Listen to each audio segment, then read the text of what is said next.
Muy buenas tardes, casi noches, estamos aquí nuevamente transmitiendo desde este hermoso lugar. Ya nos gustó, ¿verdad? Ya nos gustó aquí esta plazoleta del Hotel Capital Plaza en la capital quintanarroense, nuestro hermoso Chetumal. Es un lugar hermoso, la verdad se la pasa uno bien aquí, lástima que haya que trabajar, pero yo viviría aquí feliz de la vida. Bien, pues aquí estamos para llevarles un programa más de Periodismo Sin Fronteras con servidora Rosy Covarrubias. Vamos a hablar de un tema que pues no lo escuchamos comúnmente, ¿verdad? Pero que sí es bien importante que ustedes como ciudadanos se enteren de algunas cosas que los alcaldes de nuestro estado se están dejando de hacer. Y no hablo solamente de la cuestión de la obra pública, del manejo del recurso. Es una situación muy interesante que vamos a darles a conocer en este momento. Y para eso pues me acompaña mi querido amigo Javier Chávez. Gracias de nuevo, Rosy, por la invitación. Con ese tino filoso que tiene para comentar y para llevarles hasta ustedes también su opinión. Gracias, Javier. Y pues le damos la bienvenida a nuestro invitado de esta noche, maestro León Lizárraga Cubedo. ¿Qué tal, Rosy? Mucho gusto, Javier. Un placer verte después de muchos años que compartimos micrófonos. Sí, por allá, ya llovió algo. Sí, ya llovió, ¿no? Ya por allá en Nueva Visión del Caribe, ¿verdad? Por ahí estábamos.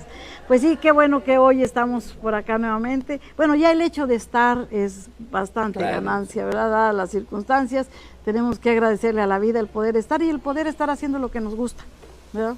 Claro, y eso es lo mejor. No, y estar bien, ¿no? Estar bien, exactamente. Bien, maestro, usted es presidente del Instituto de Administración Pública de Quintana Roo.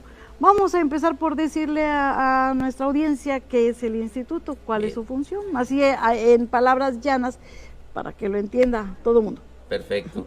Bueno, pues agradecerles el espacio, ¿no? Es un gusto siempre estar con ustedes. El Instituto de Administración Pública del Estado de Quintana Roo es una asociación civil. De hecho, su nombre es AC, su nombre fiscal, su nombre, así nació. Nació un 9 de noviembre de 1978 en Chetumal, Quintana Roo. Y es parte de una red nacional e internacional de institutos similares en el mundo. En México, los institutos de administración pública nacieron como asociación civil porque el modelo que eligió el gobierno federal hace más de 65 años es que el Instituto Nacional de Administración Pública naciera con un modelo que se venía dando en Europa, de una institución más independiente del Estado, que tuviese financiamiento público, pero que tuviera su independencia, ¿no? Para eso tenemos que entender que en México no ha habido políticas para que la gente accese a los puestos públicos por sus méritos, ¿verdad? Entonces eso hizo que se tomara esa decisión porque había una pretensión de que pues se trataran de hacer las cosas bien, ¿no? Y tener un organismo que le sirviera al Estado para decirle cuando hacía mal las cosas y cómo se tenían que hacer bien. Esto es tratar de hacer un mejor gobierno. Un termómetro. Un termómetro a través de las diferentes herramientas técnicas y metodológicas que dan el estudio y la investigación, la asistencia técnica, ¿no? Y sobre todo un área fundamental que era preparar a las personas servidoras públicas para poder desempeñar mejor su labor, ¿no? Supliendo esa parte de que pues si no accesaban los mejores o los más aptos, pues había que enseñarles, ¿verdad? Entonces esa fue, digamos, la razón por la cual nace así el INAP. El INAP, conforme pasaron algunos años de su creación, en 1973 decide empujar la creación de institutos locales con el mismo formato. Eso hizo que se crearan institutos independientes, si es que lograba haber un conjunto de profesionistas capaces de entender que había la necesidad en su estado de generar un instituto de esa naturaleza, o que hubiese un gobernador que tuviese esa inteligencia de comprender que necesitaba un área técnica independiente para poder ayudarle, ¿no? Su escuelita.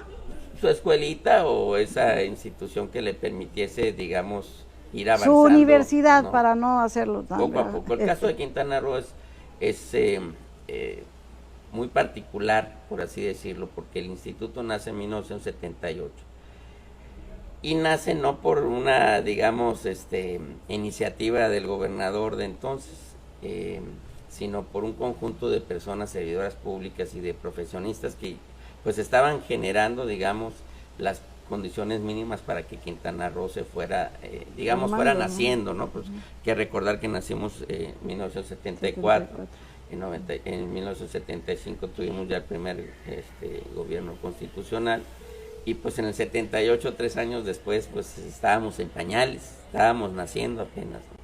Entonces, evidentemente, la masa crítica de gente que trabajaba en el gobierno, pues no tenía tampoco esa preparación, ese conocimiento, esa experiencia en la administración pública, como, digamos, en otras entidades federativas.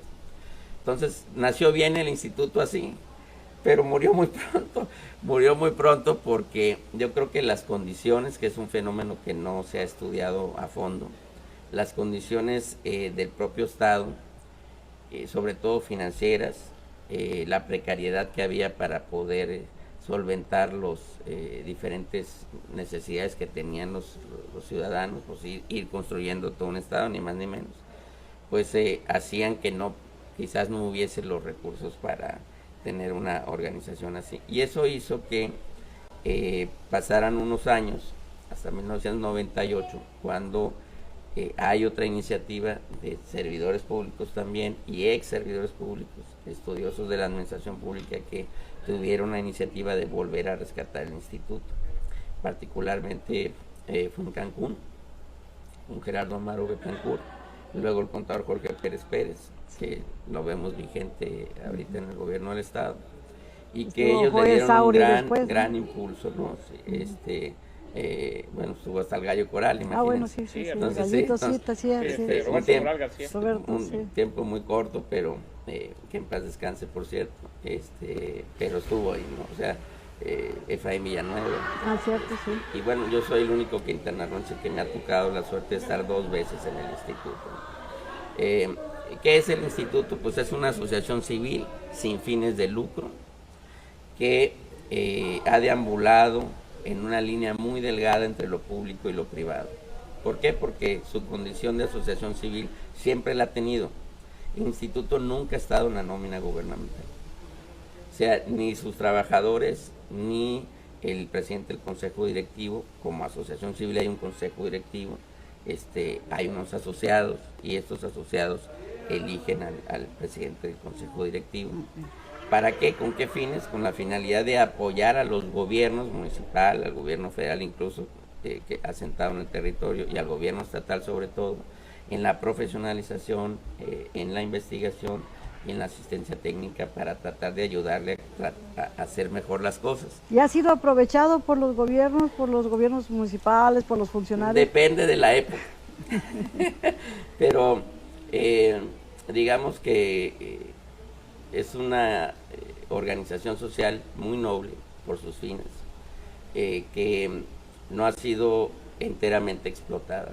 ¿Por qué? Porque nosotros tenemos la facilidad, al no ser un negocio, ni privado ni personal, y es parte de una red internacional. Al decir eso, estoy hablando del Instituto Internacional de las Ciencias Administrativas, que está en Bruselas, Bélgica, que aglutina todas las escuelas de administración pública y de gobierno que hay en el mundo, que cada país tiene, en donde sí, en la mayoría son parte del gobierno. Son esas escuelas que logran hacer que el acceso al empleo público, a la administración, por méritos propios de la gente, de su población, pues sea a través de una institución que garantice que ese acceso sea, pues, cumpliendo con estándares muy específicos. Todavía no llegamos a ese punto, ¿verdad, Javier? No. Estamos muy lejos. Importante, ¿en qué episodio es cuando ha habido más resistencia o desdén hacia este instituto?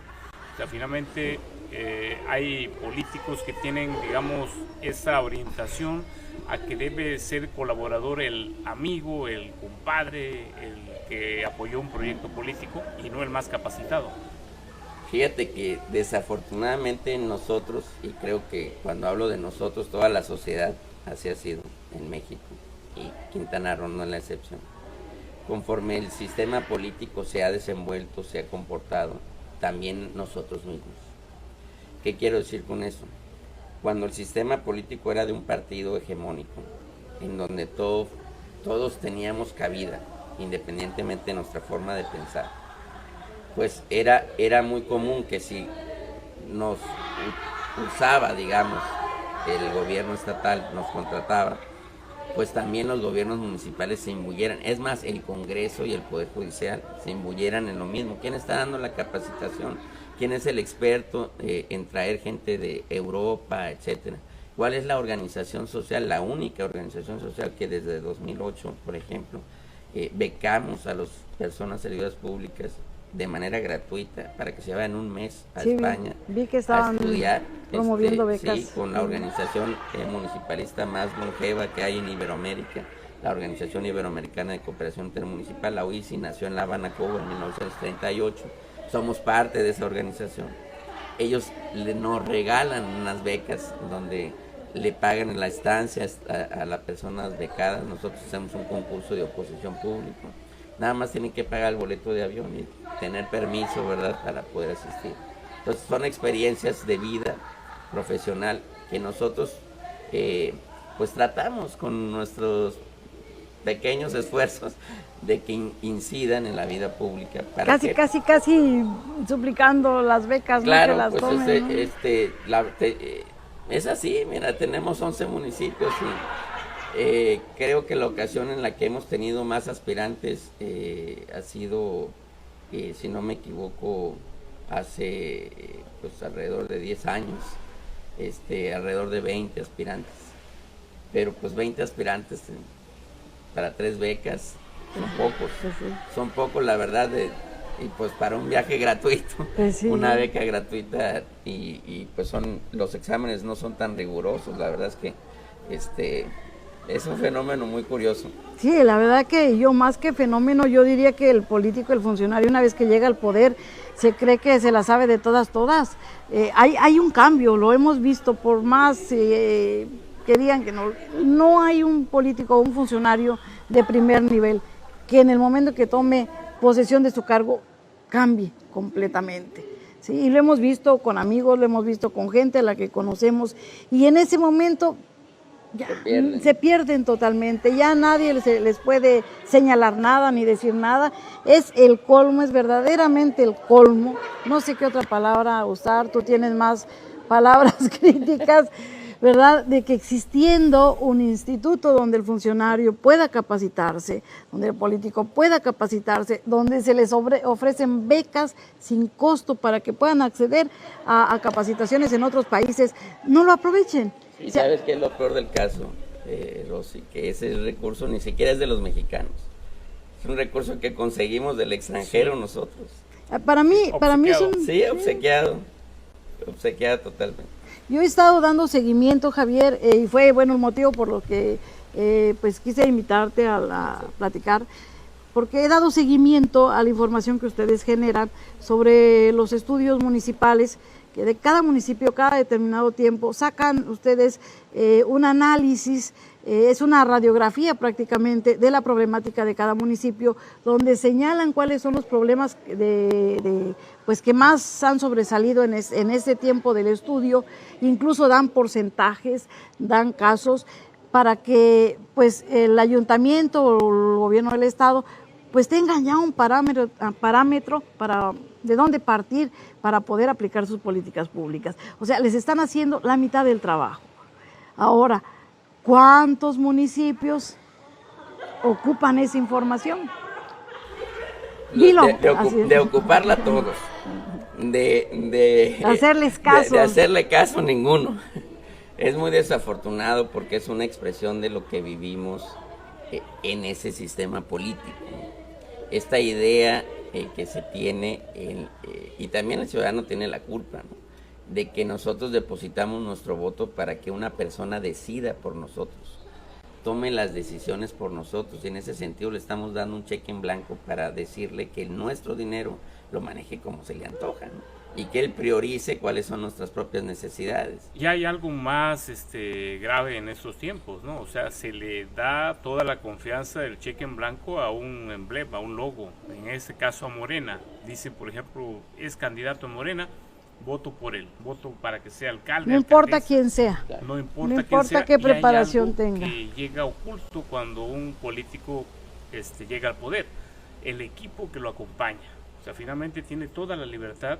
Él, de hecho, a menudo diseña su cabildo, decide qué regidores lo van a acompañar, a menudo, por supuesto, pero también el equipo que llega oculto, que no se muestra y que finalmente es el que toma las decisiones. Es un grupo que nosotros, sin darnos cuenta, avalamos. Sin conocerlos. Sin conocerlos. Lo que tenemos que hacer los ciudadanos es algo que estamos haciendo, digo, lo que tú mencionas es hace 5 años. Bueno, me voy más atrás. En el año 2007 decidimos hacer el primer estudio poblacional sobre las necesidades políticas, económicas, sociales y gubernamentales de los quintanarroenses. Un estudio muy profundo en la tercera parte de las secciones electorales del Estado, que fue una metodología que utilizamos para saber más o menos qué era lo que ocupaban, necesitaban los ciudadanos en su casa, saliendo de su casa en su cuadra, saliendo de la cuadra en la colonia y saliendo de la colonia en todo el municipio. Y que con base en esas necesidades nosotros poder sistematizar la información y poder decirle al tomador de decisión cuál era el rumbo que debía de tomar, ¿no?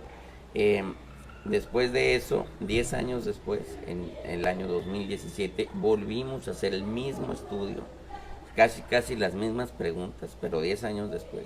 Y los resultados fueron muy interesantes porque, por ejemplo, ya tenemos elementos en un periodo de tiempo para medir el fenómeno de la inseguridad, por ejemplo, o el de la basura. Si funcionan o no las correcto, políticas, sí, ¿no? Si además con cambios de gobierno en los que hemos vivido en los últimos 21 años en México, PAN, PRI, y Morena, pues si las políticas realmente han tenido que ver con una diferencia ideológica, o si nada más hemos hecho lo mismo con diferentes partidos y diferentes personas. En el caso de la inseguridad es un tema muy interesante. Entonces, a partir de 2017 también empezamos a hacer, para, digamos, cerrar el círculo, me tocó diseñar un sistema para la toma de decisiones, en donde hicimos un método innovador para monitorear los problemas públicos. ¿Por qué es innovador el método? Porque agarramos nosotros la planeación nacional, la planeación estatal y la planeación municipal. Esa planeación no es otra cosa más que el conjunto o el listado de propuestas que los gobiernos tienen para atender nuestros problemas, traducidos en ejes programáticos y en programas. Y también esos programas se traducen en programas presupuestarios. Esto es ya un listado de soluciones con pesos y centavos. ¿Bien? Bueno, resulta que si nosotros no hacemos eso, pues difícilmente le vamos a poder tomar, decirle al tomador de decisión en dónde están incidiendo los problemas. Y hay un problema de política pública, de diseño de política pública, que tiene que ver con la acepción de los problemas públicos. ¿Qué es un problema público? Una acepción muy simple es que un problema público es público porque lo hace de suyo el gobierno. Esto es, se toma en cuenta en la agenda gubernamental.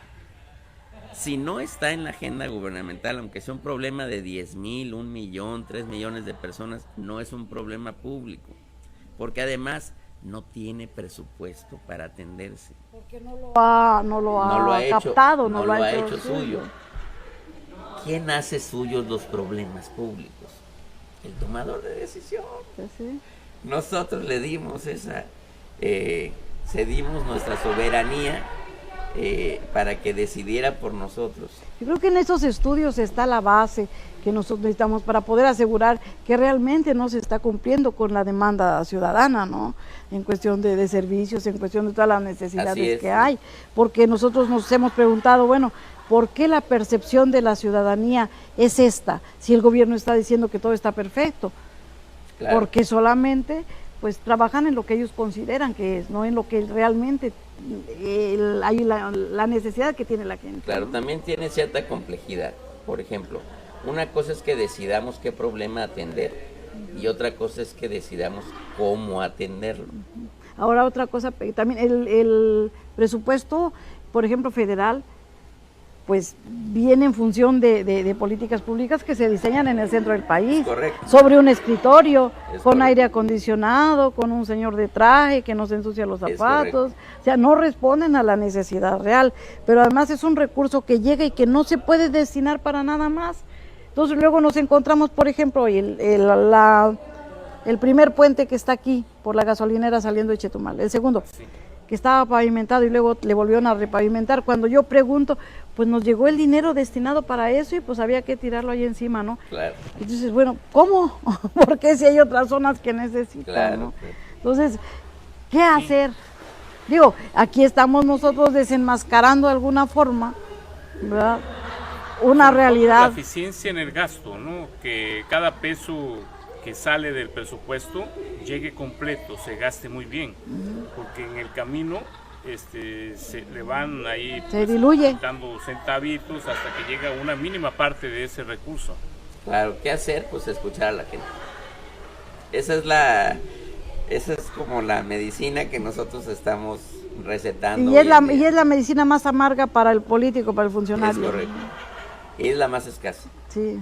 Si hay escasez de medicamentos, actualmente esa es la más escasa. Porque la gente sí habla, la gente se queja y lo vemos en las redes y lo vemos en la calle. Pues precisamente la novedad de nuestro método de monitoreo de los problemas es que además de hacer primero una serie, digamos, causal de cuáles son los problemas que ya están considerados en la agenda pública, es irnos a los medios para saber cuál es la frecuencia en la que aparecen, en dónde aparecen, a quién le afectó, a cuántas personas, en qué municipio, en qué colonia, en qué calle.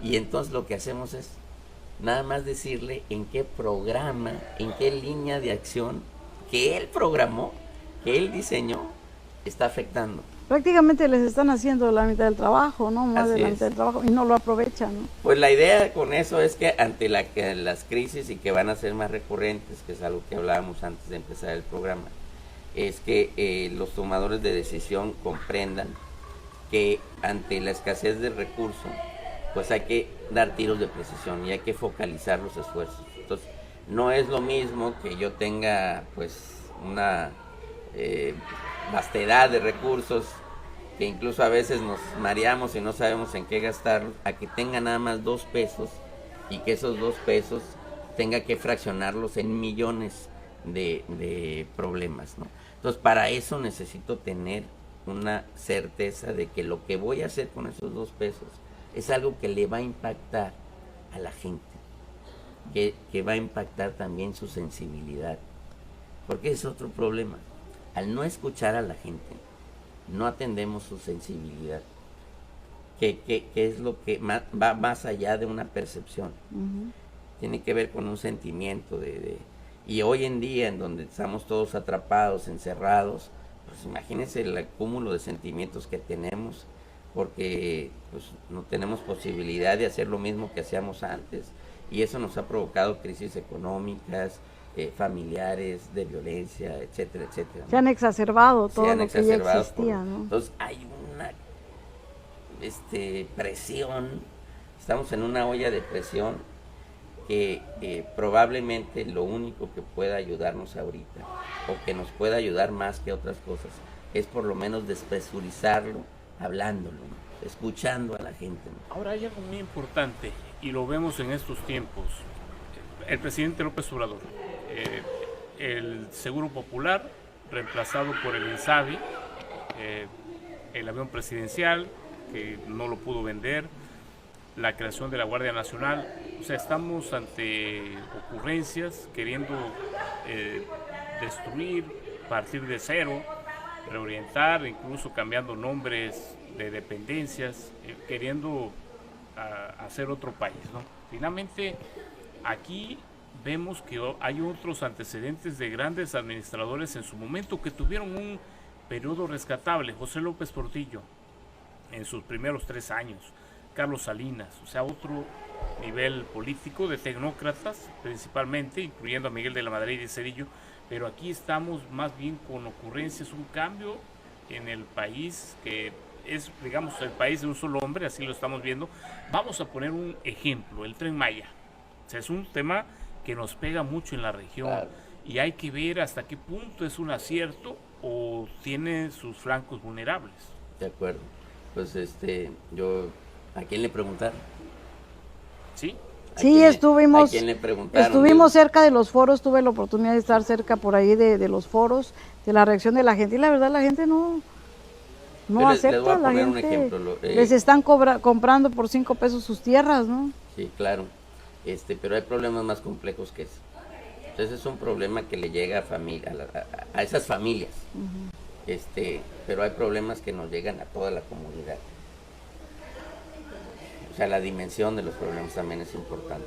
Por ejemplo, ahora que estamos haciendo precisamente por este monitoreo de problemas públicos, nos convoca uno de nuestros consejeros, que es el presidente de la Asociación de Hoteles de Tulum, David Ortiz Mena, para que le ayudemos a trazar una ruta de hacia dónde debe de dirigirse el desarrollo de Tulum. Preocupados los hoteleros, porque pues es la principal actividad evidentemente económica en ese municipio, y que además es muy boyante y es exageradamente diferenciada con relación al resto de espacios turísticos que tenemos, ¿no? O sea, el costo de la tierra, la derrama económica de gasto por turista, o sea, las 2 zonas arqueológicas más importantes de México en términos de arribo de turistas y del estado están en Tulum, en fin, N cantidad de cosas, ¿no? Reservas naturales, en fin, muchas cosas. Ahí hay una particularidad, una preocupación muy particular de los ciudadanos, y es que no quieren convertirse en otra Playa del Carmen ni en otro Cancún. Tienen que planear. Sí. Ahí no fue un centro planeado, turísticamente planeado. Su desarrollo se dio de manera natural, se va a dar de manera natural. Entonces, ¿cuál es el conflicto? Pues esa naturalidad pues rompe cualquier esquema si no se planea de llegada, de arribo, de cosas buenas y malas. Entonces la gente, por ejemplo, está cansada de que se esté perfilando el destino saludable, digamos, que se fue construyendo poco a poco, en un destino de fiestas, de relajo, de drogas, de problemas, de inseguridad. Entonces ponen el dedo en la llaga y dicen, no queremos esto, tenemos que hacer que se controlen los horarios, tanto de apertura como de cierre de establecimientos, venta de alcohol, etcétera, etcétera. Entonces surge la pregunta, ahora que estamos haciendo en la Agenda Ciudadana para el Desarrollo Sustentable Tulum, está compuesto de 6 agendas. Una de ellas es la agenda económica y de competitividad, en donde se encuentra la agenda turística. Estamos haciendo la agenda turística. Les puse yo un problemita, que es el Tren Maya y el aeropuerto. El aeropuerto, sí. Son 2 obras que por sí mismas atraen más gente. Sí, a ver, un detonante ahí. Si el modelo no es turismo masivo como el que tiene Cancún o Playa del Carmen, entonces, ¿qué vamos a hacer con esas 2 obras que van a traer por naturaleza más gente? ¿Dónde la vamos a meter? Así es. Para empezar, ya hay problemas de agua por la saturación que hay en los espacios va a terminar de autodestruirse como está pasando con Cancún, ¿no? Al final. O Playa del Carmen, ¿no? Entonces, esa es la preocupación que tiene la gente ahí. Entonces, estos grandes proyectos, sin duda alguna, pues tienen la idea de beneficiar, ¿no? O sea, no se hacen por maldad, estamos de acuerdo. O sea, el problema es que a lo mejor sale más caro el remedio que la enfermedad, ¿verdad? Porque hay una particularidad en Quintana Roo, y lo estamos viendo ahora en la recuperación tan rápida que se está teniendo. somos un imán natural de atracción, de gente, de inversión, etcétera, ¿no? De deseos. Entonces, ese tipo de obras pues van a magnificar esa atracción natural que tenemos. Si ahora, ya tenemos la información de que Cancún y Playa crecieron exorbitantemente en términos poblacionales, que es una de las tasas de crecimiento poblacional más grandes del mundo, sí. Si le metemos ahora pues, son obras entonces sin planeación, sin el análisis del entorno, sin ver para dónde va y cuál es el sentido del crecimiento, sobre todo si se prevé un crecimiento ordenado con respecto a la naturaleza, y de pronto meten estas 2 mega obras, pues yo no voy a opinar al respecto, no, pues, les voy a decir, nada más les voy a hacer más preguntas. ¿Cuántas veces se ha cambiado de lugar la obra del aeropuerto? Que es de Tulum y ya no es de Tulum, o sea, ahora que el Carrillo Puerto, sí. A Nicolás Bravo. ¿Cuántas veces se ha cambiado la estación? Sí. Bueno, ahora Puerto Morelos ya no va a ser ahí, va a ser en otro. Sí. O sea, no hay planeación. Lo de Mérida ya no va a pasar ya por no Mérida. Va a pasar por Mérida. Bueno, eso lo vimos desde el principio, ¿no? Desde el hecho de que si hubiese empezado los trabajos cuando no había ni siquiera estudios. Los estudios no se hacen de un día para otro, no se hacen en un mes, 2 meses. O sea, es una obra grande.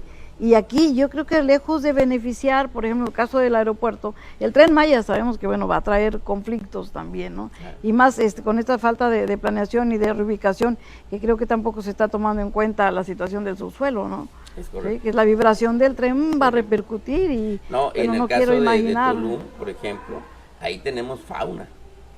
Y es un atractivo natural del espacio. Sí. Ahí tenemos fauna que con eso, pues no sé qué vaya a pasar. Y el caso del aeropuerto, ahorita que veo que ya está quedando en todo el municipio de Carrillo, pero va a ser el aeropuerto de Tulum, o sea, así se anuncia, aunque esté en otro municipio. Bueno, tal vez a Carrillo Puerto, pero si llegan ahí, pues el turismo no se va a ir a Carrillo, porque tampoco tiene la suficiente infraestructura para poder soportar, si no la tiene Tulum, que es más grande. Ahí va a crecer Muyil de manera exorbitante. Sí. Se va a disparar. ¿Y qué vamos a hacer con la reserva de Zancán? Es otra. Porque ese es un lugar que ni los quintanarroenses conocemos, que es uno de nuestros paraísos. Pero hay residencias dentro de Zancán, hay grandes residencias. Y las comunidades mayas tienen ahí también sus centros de hospedaje y de restaurantes incluso, o sea, sí, sus centros turísticos, sí los hay, pero digamos, si va a haber una atracción ahí, pues la tendencia no es que haya menos, ¿verdad? Ahora, al contrario. Ahora, ¿está atado de manos el gobierno del estado ante esta situación? Digo, porque son indicaciones que vienen del gobierno federal. Y la verdad es que, déjenme decirle, yo al gobernador desde el primer día recuerdo ese video famoso de que cortaba cabezas, ¿no? Yo ya tenía la idea de que es un hombre recio, duro, y luego ese video vino a reforzar, aunque después lo explicó, ¿verdad? Vino a reforzar mi imagen que tengo de él, que no es mala, ¿no? Pero sí un hombre. Pero siento que aquí como que se ablandó. Pues... Porque esta situación no son cualquier cosa. Claro. O sea, son situaciones que tarde o temprano van a repercutir. ¿Y quién es el que va a padecer aquí?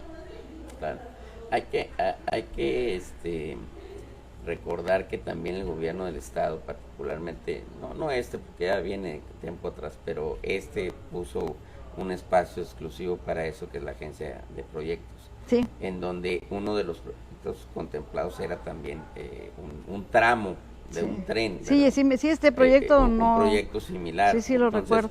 Ahí hay coincidencias también, o sea, es insoslayable, ¿no? Sí. Pero también hay otro aspecto que va más allá, pues, y no tenemos nosotros, es algo conocido y tenemos que hacer énfasis, es nuestra responsabilidad, que la gente realmente lo tenga presente. ¿Cómo se recibió esta administración en términos financieros? Sí, también. La capacidad de movilidad que tiene y la dependencia que tiene de los recursos del gobierno federal, ¿no? Como para aventarte al ring, si tienes de por sí el cuello apretado y te avientas al ring. Mejor concilia, ¿no? Pues, Y ganan todos sus candidatos. Si así no hay capacidad para atender los problemas, imagínense si se pelea. Si se menos, pelea, pues, bueno, sí. La verdad es que es un tema complejo que va más allá o sea, el problema es que a veces se nos escapa en los análisis que las decisiones políticas tienen consecuencias administrativas y viceversa. Yo por ahí cuando estudié en España la maestría hice una tarea que terminó en un artículo. A toda acción política hay una reacción administrativa y toda acción administrativa tiene una reacción política. Entonces, por aquello de la dicotomía política-administración, ¿no? Que piensa mucha gente que hay una separación o debe de haber una separación entre política y administración, y es lo menos real que puede una existir sin la en el otra mundo, no sobrevive, o sea, es un binomio, sí, totalmente. Son hermanos, sí. inseparables. Sí. Ahora una pregunta también rápidamente, como que han acelerado mucho la creación de municipios. En el 93 Mario Villanueva pues decide la creación del municipio de Solidaridad, bueno, tomando la parte continental de Cozumel para crear Playa del Carmen, ¿no? Ahí, municipio de Solidaridad. Luego llegó Tulum, llegó Bacalar, Puerto Morelos, que es el más reciente, pero había incluso en la época de Joaquín Hendrix un plan 20 a 25 años donde decía o señalaba el camino que debíamos seguir, el trayecto para tener un desarrollo armónico, un crecimiento, una planeación a largo plazo. Una planeación, ¿no? Y algo que ya nadie recuerda. O sea, no sé si recuerdas ese documento. Sí. Y ahora como que se ha abusado mucho con la creación de municipios. Vienen los de Nicolás Bravo y dicen queremos ser municipio y les dan ahí jugada y revisan, pero son decisiones que deben ser políticas, no solamente para quedar bien con un grupo de solicitantes, sino para tomar una decisión que beneficie a una comunidad, a un pueblo. Es un perfecto ejemplo de la simbiosis entre política y administración pública. Fíjate que ahora que estuve pasando información de un disco que estaba reventándose de la computadora, pasé unos archivos y pues ya sabes, siempre te pones a revisar. Y me tocó en el instituto con Andrés Ruiz Morcillo, y que Chepe era regidor, hacerles un análisis de la factibilidad, que ya la UCRO estaba haciendo sus estudios, de la conversión de Bacalar como municipio.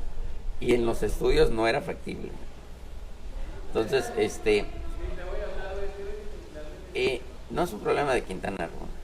Tú ves el país y ha habido una explosión de creación de municipios en los últimos años, particularmente en este sexenio, muy interesante. Y yo creo que tiene que ver más con un factor político electoral que meramente de factibilidad, de desarrollo más controlable, administrativo, ¿no? Entre más sí, pequeños, exactamente, ¿no? O sea,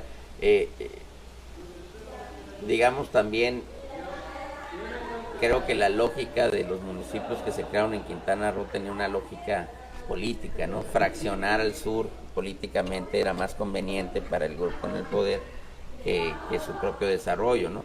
Sobre todo a la luz de cómo se construyó Bacalar, por ejemplo, ¿no? O sea, que es una isla ahí en el medio de... muy rara, ¿no? Sí. Un municipio muy raro, ¿no? Donde le dejaste la costa y demás a Otompe Blanco. Sí. Pero le quitaste... Sí, como la fundación de Tenochtitlan, ¿no? Exacto, o sea, entonces ahí te das cuenta pues que el criterio político pesa más que el administrativo y el de factibilidad. Fíjate que para nosotros todo esto que hemos, digamos, analizado, conversado hoy, se suscribe en un espacio de tiempo y en un esfuerzo como la Agenda Ciudadana para el Desarrollo Sustentable de Tulum, que surge porque descubrimos un problema administrativo, técnico, que tiene que ver con nuestro sistema político, tiene que ver con nuestra expresión como sociedad, que digamos a la fecha actual, en el año 2021, ya tocó fondo. Y si no empezamos a hablar del tema, vamos a tener problemas muy serios en el futuro. ¿A qué me refiero? ¿Cuál es ese pequeño detalle? Nosotros teníamos un sistema político en donde un partido en el poder atrapaba a todos los sectores de la sociedad. Tú ibas a un edificio y tenía estructuras donde estaban los médicos, donde estaban los profesionistas, donde estaban los trabajadores, los obreros, los campesinos, o sea, estaban todos, ricos, pobres, las cámaras empresariales, todos ahí convivían. Entonces, no importaba qué hombre llegara, importaba que llegara el partido y se mantuviera. Y eso redundó en el tema de la planeación y la programación y la presupuestación del gasto público. De tal suerte que por eso teníamos una disparidad en los procesos electorales y siempre en México había elecciones. Entonces, conforme se fue democratizando el país, eso se vio como un gasto, porque pues en realidad es un gasto, y un desperdicio de tiempo para poder tomar mejores decisiones respecto del gasto público y eficientarlo más. Entonces fueron homologando los procesos electorales para terminar a lo que hoy en día ya vimos nosotros en Quintana Roo. Pese a que todavía en ese proceso de homologación nosotros todavía tenemos una disparidad que pues hemos tenido 5 procesos electorales. ¿A qué voy con eso? Ahora en el 2021 nosotros elegimos, los mexicanos elegimos a diferentes gobernadores, ¿verdad? Resulta que de esos 11 gobernadores que se eligieron en 2021, unos entraban el 15 de septiembre, 30 de octubre, 1 de noviembre, 1 de diciembre y 1 de enero. El problema político y administrativo y normativo y técnico que hemos detectado es que el presupuesto se decide en diciembre, ¿verdad? Se tiene que entregar por ley a la Cámara de Diputados el 15 de noviembre. ¿Ok? Entonces, si yo entro el 1 de diciembre, pues tengo 15 días para hacer el presupuesto. Si entro el 1 de noviembre, pues tengo un mes, ¿no? Y el que entra en enero, pues sí, lo hace el que se va. Hay concurrencia con esto. Bueno, yo no soy partidario de homologar los procesos electorales porque tiene también inconvenientes políticos, sí, ¿no? O sea, y logísticos. Mandas a López Obrador como candidato a la presidencia y gana hasta Otoniel Segovia, ¿no? O sea, hasta lo nombran gobernador. O sea, finalmente mucha fuerza de Morena, como antes la tuvo el PRI. Pero aquí, en este caso, pongo un ejemplo, lo que pasó en 2010.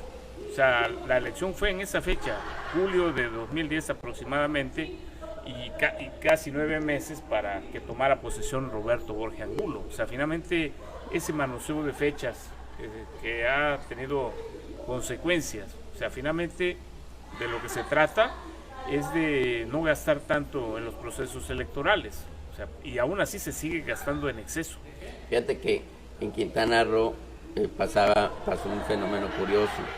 Desde que inició el Estado como tal, constitucionalmente hablando, las elecciones eran en febrero.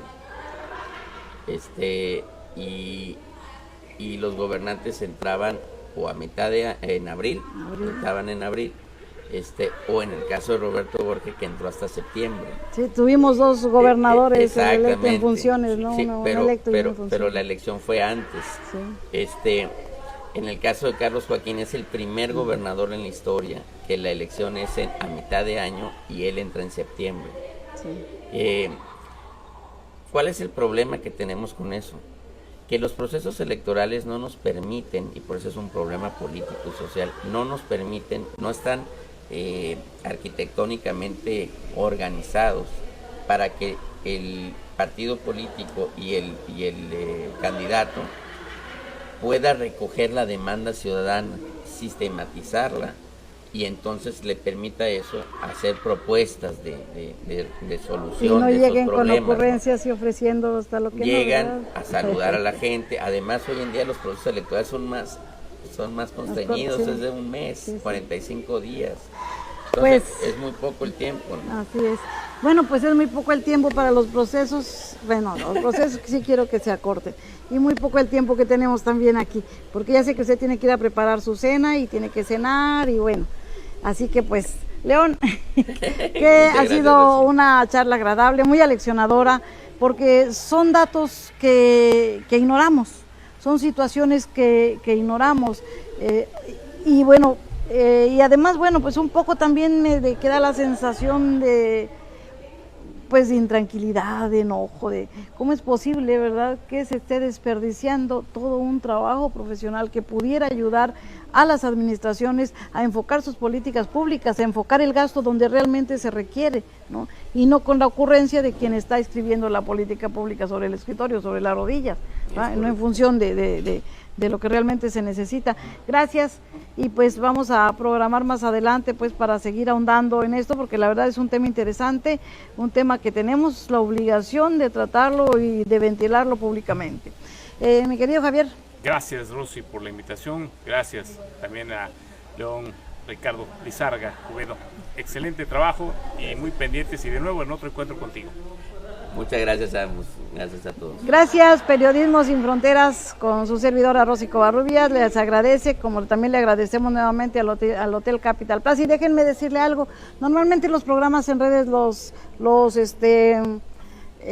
los ambientan con música.